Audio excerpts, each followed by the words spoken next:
This is where I come from as a radio person that's been in radio off and on 27 years. Even when I do podcasting, I still feel like I'm in radio, even though I'm not transmitting through an AM or FM tower. Streaming online still counts as radio to me. And podcasting still feels like radio to me because we're still using the same equipment that we would use to broadcast, except we're doing it online as opposed to doing it through airwaves. It doesn't make any difference to me. It's still radio. And the fact that radio, people are discovering social audio as if it's a brand new thing. It's not. What we're doing right now is people are just gotten tired of Zoom calls and video chats and all. And now it's resorting back to audio again for whatever reason. Periscope actually had an audio version, but it was only available for iOS. It was never available for Android. And now we have Twitter that came in with their beta spaces, and now Facebook's coming into the mix, and there are other social audio apps. So we're getting saturated with the next new trend. It's not a next new trend. This has been going on since December. But again, we talked about last week, that was a proper use of but again. As you know, that's a crutch of mine. I'm trying to catch myself to stop doing that. So Clubhouse has become very popular. It's getting a lot of subscribers, as we know. And that's okay. I can appreciate people actually enjoying doing what is essentially radio. But it doesn't make any difference why radio as a format or as a medium could not be able to go ahead and avoid this possible scenario from happening. Offering an opportunity for people to go ahead and transmit and broadcast and be interactive. Use the phone lines. Use those Telos phone hybrids that you have in your studios. Use those nice Wheatstone control boards. Use those nicely constructed studios that you don't use that much. God forbid you have radio studios in all these stations, and they're barely even used except for voice tracking, because it's more important about the automation that you're running in each station and making sure it's all taken care of. But really, the studios are just nothing more than maybe for commercials and for voice tracking. Nothing live, nothing of the components that you need to go and do a live radio show. You can do a live radio show, and you can make it popular, and you can do it where everybody can listen to it and still put it out online. But people want to be able to do this. So social audio is basically constructing amateur radio. It's basically amateurs getting to do radio. Podcasting in a format where you will go ahead and record it and you edit it and you produce it. But now we're going to go and see the real barrier, because we're going to see now the filter of people that can actually go ahead and provide what I hope people in social audio that are listening to social audio want. They want intelligent, good conversations, informative, funny, something interesting. Not a whole lot of dead air, not a whole lot of time where you're just kind of just shooting the breeze and you're not really there for anything else than just a house party, if you will, like the app. That you're actually, if you're going to do a seminar, you're going to do a webinar, you're going to do something that's going to make people go and be interactive with you, then yeah, you want to have something to be able to go ahead and keep people consumed for a couple of hours. But the other problem is with social audio, that's just in my opinion, is who's going to moderate it? Who's really that good at keeping a conversation going where you have all these people, a lot of egos in some cases, that are going to want to be able to talk, and they might talk over each other. Now, I'm sure this doesn't really happen. But I think about, in the business end, people know how to go and do speaking engagements at conventions, sessions, educational programs. People can do that. But then anybody else that gets to do this on here, how interesting is that going to be? And you also want to be able to go and do good enough where you can monetize, because Clubhouse has now started monetization. We'll talk about that in a minute. But overall, social audio is here to basically replace radio. Radio doesn't know what's going on. They're completely out of it, as I talk about all the time in this program. It's basically the basis of what brought this program to light is because I wanted a platform to be able to talk about radio and complain about it only for constructive criticism, for it to only get better. But it doesn't. And as long as several companies which happened to just change their names for whatever reason. Now we don't have Intercom, we now have Audacity or Odyssey. And then you have iHeartRadio. Let's not call them what they were, CBS or Infinity, or let's not call them Intercom or Clear Channel, because they're synonymous with some bankrupt radio companies. Odyssey sounds like something different. And the same thing goes for iHeartRadio.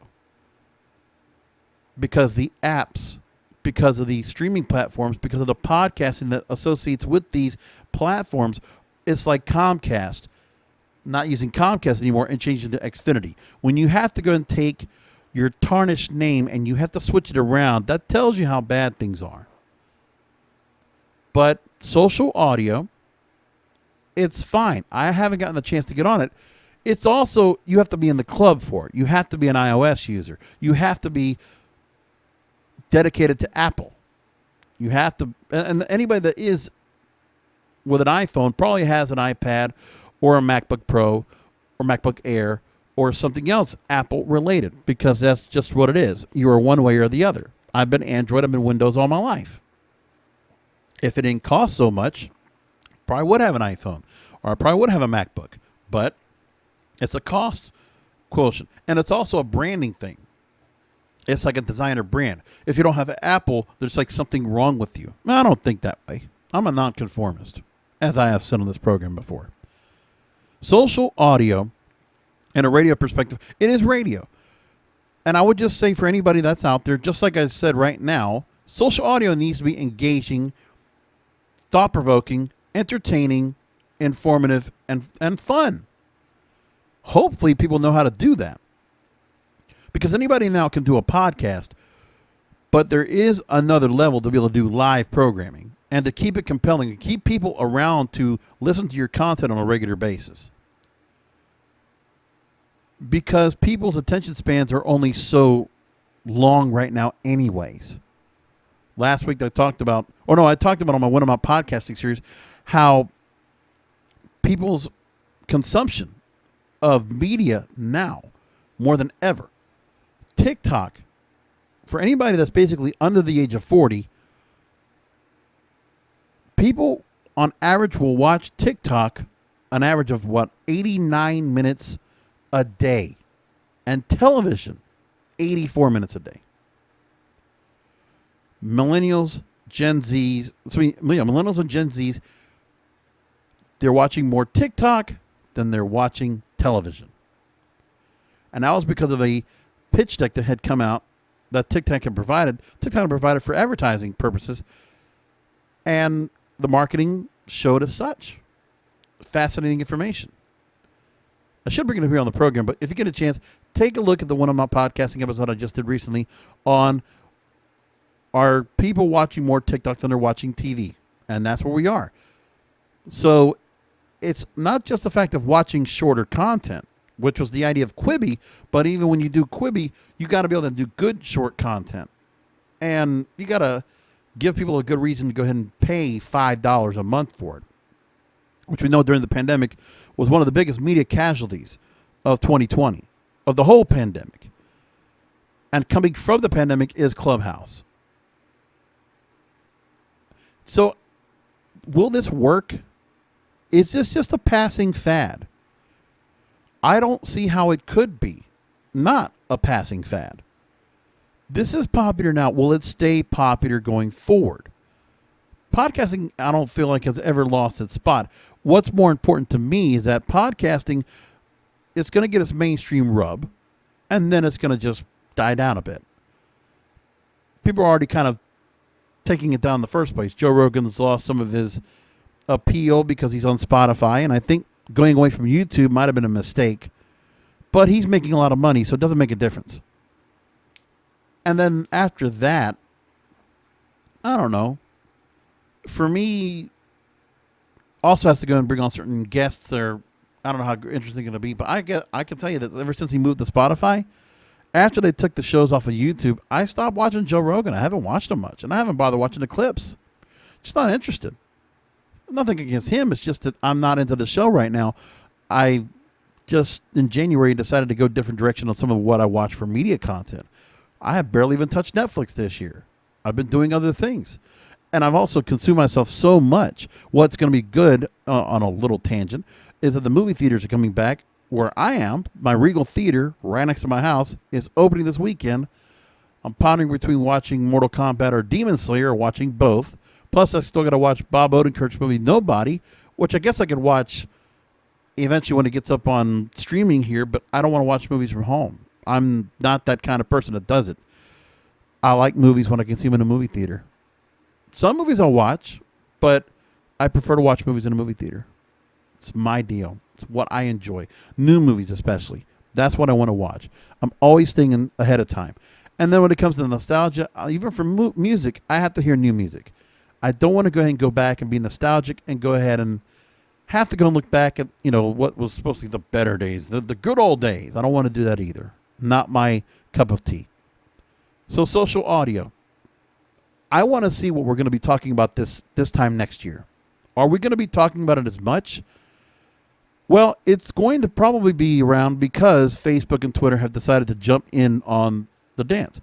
And now, what makes Clubhouse very, very important is it can be monetized. So let's talk about the story from Digiday.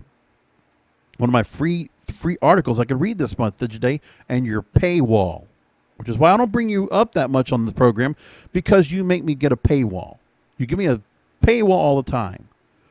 How about giving me a free account, guys? Come on. So anyway, Kameko McCoy, I'm going to give you the plug here, digiday.com. The effort to monetize Clubhouse is in full swing. The $4 billion audio app recently announced its first monetization feature for creators. So they're launching a newly launched third-party app that facilitates deal-making between brands and influencers on the app, allowing Clubhouse hosts to monetize their content via partnerships with brands. So it's what Clubhouse creators have been discussing since the app gained popularity late last year, allow creators to make money. So the startup selected 25 Clubhouse clubs to add to its network. Clubs are typically led by one or two creators to work with brands, and in this case, range from less than 2,000 followers to just under 500,000 followers. Club Market's network includes creators like Christina Holder, who manages the Women, and that's Women with an X instead of the E, in Business Club, with 310,000 followers, among others. Those 25 were selected from more than 500 inquiries from creators looking for sponsorship opportunities. More than 100 brands that were interested in sponsoring creators to promote their product. We don't know what those brands are. Club Market is an affiliate with Clubhouse, and a lot of the deal making is done by hand, connecting brands and creators over emails and calls. However, the startup has plans to build a digital marketplace to roll in the coming week with profiles, payment, booking, and everything you would expect in a marketplace. So Clubhouse already has its own payment solution in which users can tip their favorite influencers. Club Market will offer 3 types of sponsorships on Clubhouse, including branded rooms, shout-outs, and co-hosting or interviews. So commercials or product placement. This is nothing new. It does make sense to have this happen. So real-time ads. But can they do the same thing that radio has done forever, but when it was still good? I listen to air checks where I listen to DJs from 60s, 70s, 80s, 90s, even 2000s. More 90s and back. 60s, 70s, 80s, 90s. Deregulation. Before deregulation, specifically. When you look at the time that was going on with radio then, and the way that you could advertise, the way you could promote products, you had live reads, you had people that were able to go ahead and promote products in such a way. One of the best examples of that is Howard Stern. Even today on Sirius, you can have him doing 10 minutes of ad on satellite radio. Satellite radio, where they're already paying $8 a month, $10 a month, I forget. And on top of that, people will still sit through 10 minutes of ads after an hour of content. And that's whether it's live or recorded. Think about that. If you're good, you can get people to go and listen to ads, and you can get them to support and patronize these sponsors. as we know, advertisers already have enough time, as we talked about last week, about trying to be able to advertise. Because the networks are not giving, they don't have enough of an audience.